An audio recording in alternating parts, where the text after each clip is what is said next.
अशीच महत्त्वाची माहिती मिळण्यासाठी चॅनलला सबस्क्राईब करा, कारण 82% पेक्षाही जास्त लोकांनी आतापर्यंत आमच्या चॅनलला सबस्क्राईब केलेलं नाही। असा दुसरा एक मुद्दा,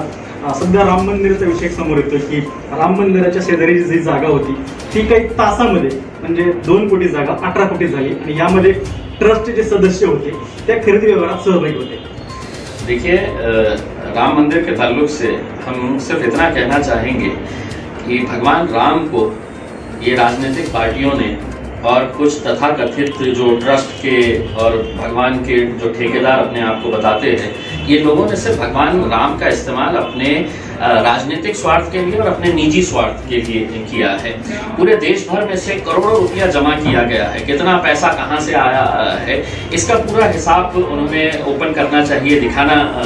चाहिए। और अगर इस तरह की बात अगर सामने आती है कि आप एक मंदिर बना रहे हैं, एक ऐसी जगह के ऊपर मंदिर बना रहे हैं जो पहले से ही विवादास्पद थी, जिसका हमको इस बात का विरोध था कि वहां पर मस्जिद थी, मस्जिद की जगह के ऊपर आपने मंदिर, ठीक है, हम कोर्ट का आदर करते हुए उसे एक्सेप्ट भी कर लिए। लेकिन अगर ऐसे धांधलियां तुम एक भगवान के घर के लिए, जिसके लिए तुम ये कहते हैं कि हमारी इतनी बड़ी आस्था है भगवान राम के अंदर, और उन्हीं के जरिए अपने जेब भरने का काम कर रहे हैं, तो मेरे लिए बहुत दुखद बात मैं समझता हूँ। हम तो चाहेंगे कि इनके बड़े बड़े डोनर्स जो है वो कौन कौन डोनर्स थे, कितने का ये प्रोजेक्ट बनने वाला है, इसकी पूरी सफाई देना चाहिए, आरएसएस ने देना चाहिए, विश्व हिंदू परिषद ने देना चाहिए, और सबसे पहले तो देश के प्रधानमंत्री ने देना चाहिए, क्योंकि इसी भगवान राम के नाम के ऊपर आप सत्ता के अंदर आए हैं। आप इन्हीं भगवान राम का नाम लेकर आपने अपना प्रचार किया था कि एक आप राम राज्य लेकर आ रहे हैं, लेकिन उसी राम राज्य के अंदर अगर आप अपना पैसा झोली भरने का काम कर रहे हैं तो ये मेरे हिसाब से दुर्भाग्यपूर्ण है। मुझे तो अफसोस इस बात का है कि जो बड़े डोनर्स हैं उसमें एक डोनर का नाम मुझे पूना के एक बहुत बड़े एजुकेशन इंस्टीट्यूशन का मिला है, MIT वर्ल्ड पीस सेंटर जो है, MIT इंस्टीट्यूट जो चलाने वाले, उन्होंने 21 करोड़ रुपए दिए हैं। आज इस देश को शिक्षण संस्थाओं की जरूरत है। मंदिरें, मस्जिदें जो है, धार्मिक स्थल जो है, इसके बारे में जो लोग कर सकते हैं, लेकिन जो शिक्षा के अंदर काम कर रहे लोग हैं वो एजुकेशन इंस्टीट्यूशंस के ऊपर लगाइए, हॉस्पिटल्स के ऊपर पैसा लगाइए, उसमें धार्मिक स्थल के लिए उनके समाज के जितने भी लोग हैं वो अपना इकट्ठा करें और करें।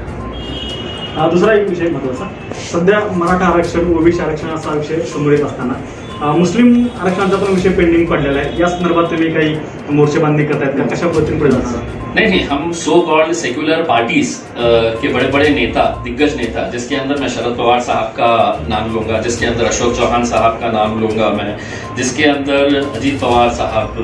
है, और खास तौर से इन पार्टियों के जो मुसलमान लीडर्स हैं, इन लोगों का नाम लेना इसलिए जरूरी है कि आप कहीं ना कहीं अपने समाज के प्रति अपना दायित्व निभाइए। ठीक है, मराठा समाज के लिए जितने भी मराठा नेता वो कर रहे हैं, वो अपने समाज के अंदर जो पिछड़ा वर्ग है उनको आगे बढ़ाने के लिए वो मेहनत कर रहे हैं। मेरा ये सवाल है, नवाब मलिक साहब क्यों खामोश बैठे हैं, आरिफ नसीम साहब क्यों खामोश बैठे हैं, असलम साहब क्यों खामोश बैठे हैं, दूसरे जो मंत्री है वो क्यों खामोश बैठे हैं, हमारे कोल्हापुर के मंत्री हो, तो कम से कम मुस्लिम जो नेता है, जो सत्ताधारी पक्ष के हैं, हम कितना भी चिल्लाए तो हमको कहेंगे कि ये तो विरोधी पक्ष का है, इनका काम ही है करके, लेकिन सत्ता में बैठे हैं तो उसे मुंह में लड्डू लेकर बैठने की जरूरत नहीं है। आपको कहीं ना कहीं आपको समाज के बारे में भी बात करना है, किसी का विरोध ना करते हुए। हाईकोर्ट ने जब कहा है कि 5% इनको मिलना चाहिए, तो 5% के लिए तो कम से कम आप सत्ता के अंदर आए हैं। और मैं जब आमदार था तो ये वही नेता है on the floor of the house, वो वहां पर चीख चीख कर कहते थे कि आपने तो मुसलमानों को रिजर्वेशन देना चाहिए करके। देवेंद्र फडणवीस की सरकार से मांगते थे, जबकि उनको मालूम था कि भारतीय जनता पार्टी मुसलमानों से कोई लेना देना नहीं है। अब आप तो सत्ता में आए हैं और आप तो एक सेक्युलर फ्रंट बनाए हैं, अपने आप को सेक्युलर फ्रंट बनाकर, तो कैसे मुसलमानों के वोट चाहिए आपको? मुसलमानों के रिजर्वेशन के बारे में है तो आप कोई मुंह खोलने के लिए तैयार नहीं है। और सिर्फ मुस्लिम लीडर्स ही क्यों, शरद पवार साहब की भी हमको तस्वीरें याद है कि टोपी पहनकर इफ्तारी के अंदर खजूर खाते हुए, ये तस्वीरें सिर्फ है तो क्या रमजान के लिए रहती है? अशोक चौहान साहब सिर्फ ये क्या तस्वीरें हैं तो अपने इसके लिए करते हैं? और अब तो है तो उद्धव ठाकरे साहब भी है तो मुसलमानों को लुभाने की कोशिश कर रहे हैं। तो कम से कम थोड़ा बहुत तो उनके साथ इंसाफ करिएगा, हमारी यही उम्मीद है। Thank you.